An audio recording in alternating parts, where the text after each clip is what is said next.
ಬಾರಾಮತಿಯಲ್ಲಿ ಅಜಿತ್ ಪವಾರ್ ಅವರ ಅಂತ್ಯಕ್ರಿಯೆಗೆ ಸಿದ್ಧತೆಗಳನ್ನು ಮಾಡಿಕೊಳ್ಳಲಾಗ್ತಾ ಇದೆ.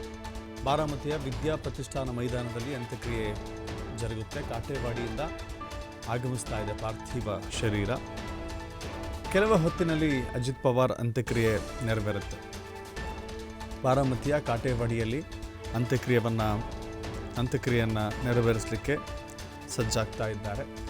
ನಿಜಕ್ಕೂ ಕೂಡ ಇದು ಯಾರೂ ಕೂಡ ಊಹಿಸಲಾಗದಂತಹ ಘಟನೆ. ಬುಧವಾರ ಬೆಳಗ್ಗೆ ಅಂದರೆ ನಿನ್ನೆ ಬೆಳಗ್ಗೆ ಒಂದು ಆಘಾತಕಾರಿ ಸುದ್ದಿ ಹೊರಬಿದ್ದಿತ್ತು.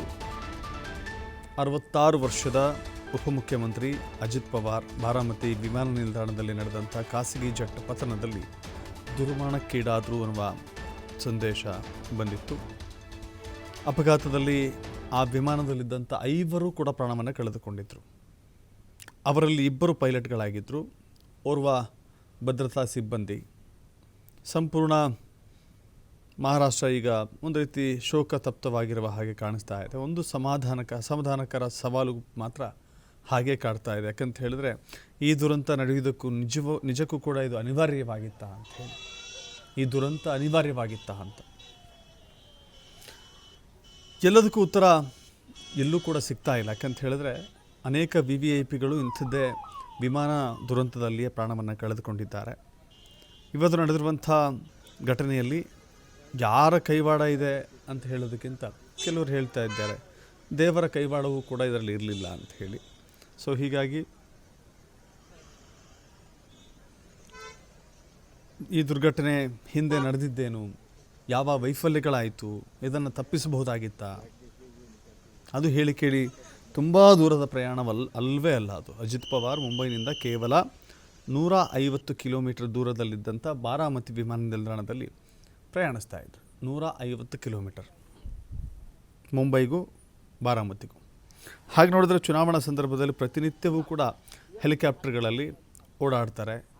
ಈ ಅಂತರ ಇದೆಯಲ್ಲ ಭಾಳ ಕಮ್ಮಿ ಅಂತರ. 150 ಕಿಲೋಮೀಟರ್ ತುಂಬ ದೊಡ್ಡ ದೂರದ ಪ್ರಯಾಣ ಅಲ್ವೇ ಅಲ್ಲ. ಒಂದು ಹೆಲಿಕಾಪ್ಟರ್ ಬಹುತೇಕ ತಕ್ಷಣವೇ ದೊರಕುತ್ತೆ, ತಕ್ಷಣವೇ ಲ್ಯಾಂಡ್ ಆಗಬಲ್ಲದು. ಆದರೆ ಜೆಟ್ಟನ್ನು ಬಳಸಿದ್ರು, ಪ್ರೈವೇಟ್ ವಿಮಾನವನ್ನು ಬಳಸಿದ್ರು ಅನ್ನೋದಿದೆಯಲ್ಲ, ನಿಜಕ್ಕೂ ಕೂಡ ಆಶ್ಚರ್ಯ ಆಗುತ್ತೆ. ಚುನಾವಣೆ ಸಂದರ್ಭದಲ್ಲಿ ಅದೆಷ್ಟು ಕಡೆಗಳಲ್ಲಿ, ಎಲ್ಲ ಕಡೆಗಳಲ್ಲಿ, ಭಾರತದ ಕರ್ನಾಟಕವೂ ಸೇರಿದಂತೆ ಅನೇಕ ಕಡೆಗಳಲ್ಲಿ ಹೆಲಿಕಾಪ್ಟರ್ಗಳು ಪ್ರತಿನಿತ್ಯವೂ ಕೂಡ ಸಂಚರಿಸುತ್ತೆ.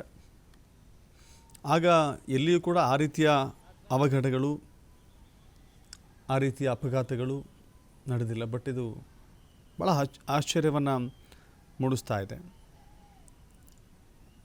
ಒಂದು ವೇಳೆ ಅವರು ವಿಮಾನದ ಬದಲು ಹೆಲಿಕಾಪ್ಟರಲ್ಲಿ ಹೋಗಿದ್ರೆ ಅವ್ರ ಜೀವ ಉಳಿತಾ ಇತ್ತೇನೋ. ಯಾಕೆಂದರೆ ತುರ್ತು ಸಂದರ್ಭದಲ್ಲಿ ಹೆಲಿಕಾಪ್ಟರ್ ಎಲ್ಲಿ ಬೇಕಾದರೂ ಕೂಡ ಲ್ಯಾಂಡ್ ಆಗುತ್ತೆ. ನೋಡ್ತಾ ಇದ್ದೀರಿ, ಗಡ್ಕರಿ ಕೂಡ ಆಗಮಿಸಿದ್ದಾರೆ. ಕೇಂದ್ರ ಸಚಿವ ಗಡ್ಕರಿ ಆಗಮಿಸಿದ್ದಾರೆ. ಪಾರ್ಥಿವ ಶರೀರದ ಅಂತಿಮ ದರ್ಶನವನ್ನು ಪಡೆದುಕೊಂಡಿದ್ದಾರೆ ನಿತಿನ್ ಗಡ್ಕರಿ.